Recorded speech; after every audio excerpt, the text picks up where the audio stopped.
Heating, cooling, and hot water account for 2/3 of residential energy consumption. Now, I can stand here and talk about heating and cooling systems all day long. I love it. But what is it that holds us actually back from making a heating and cooling decision? That's what we'll cover today. I got the following comment on LinkedIn from the Chief Digitalization Officer of a major oil player, who has spent all of his 30 career years in the oil industry. You should have found out by now that net zero may be a catchy title, but it is technologically impossible at our level of development. So the smart thing to do here is probably to ignore it, because I'd consider that a lost case. Or is it? I could have left the response private, but he decided to make it public, right? So my response was, I agree that net zero is a bit of a challenge. I'm not sure if it's impossible. I'm also not sure if the reason is technology. I think the reason is mostly people and a mismatch between today's individual interests and the interests of future generations and other species. But maybe you have information or a way to process information that I don't. I'm genuinely interested in understanding your perspective. Thank you for challenging the title of my channel. How would you name it? I'm really interested in a suggestion for the name of the channel, although I don't think it's worth spending a lot of time on it. How would you have responded, if at all? Or let me rephrase. What is the goal of a response? Now, when it comes to residential clean heating and cooling, isn't the reality, at least here in the US, that you either make it a priority or you don't? So what kind of problem are we actually solving?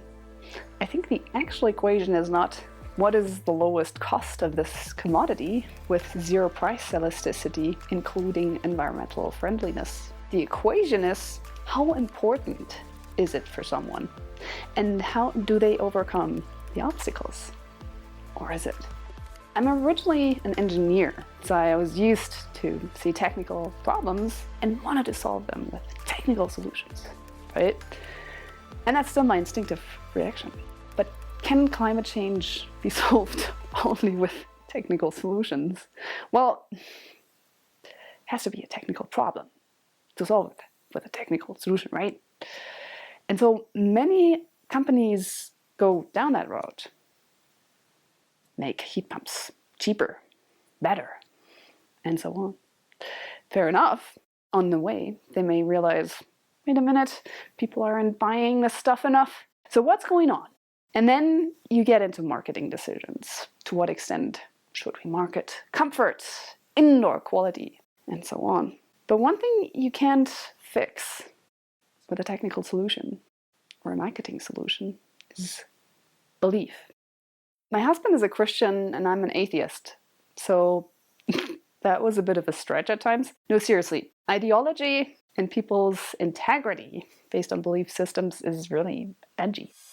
It took me a long time to figure out how massive climate change actually is for humankind and other species. And then it took me some more time to figure out that it's not a technical problem. So if it's a people problem, how can we fix it? I found what works best is to bring people on board. Now, with people who have spent decades working on their careers in oil and gas, it might be a little bit of a stretch. I have electric heaters with solar and grid storage. Theoretically, that's supposed to be clean.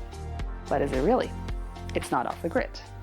I do have my own solar power, but I don't have my own storage. My utility provider uses solar power and storage, and I'm on the 100% green energy plan.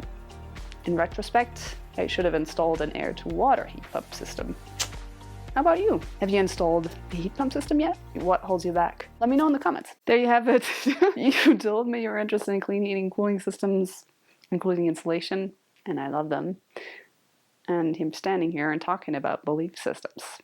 While I created the script for the video, I got a comment on the ERV video. Appreciate the enthusiasm.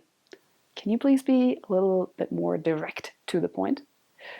Sounds like after 51 videos and some shorts, I should have decided what the channel is about.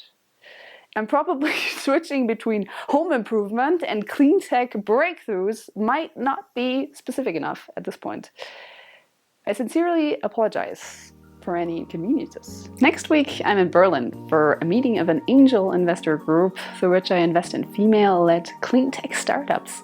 During my visit, I'll have the amazing opportunity to talk with Manju and Fabian at Nuventura about a GIS, a gas-insulated switchgear that uses the air we all breathe instead of SF6, the most potent greenhouse gas.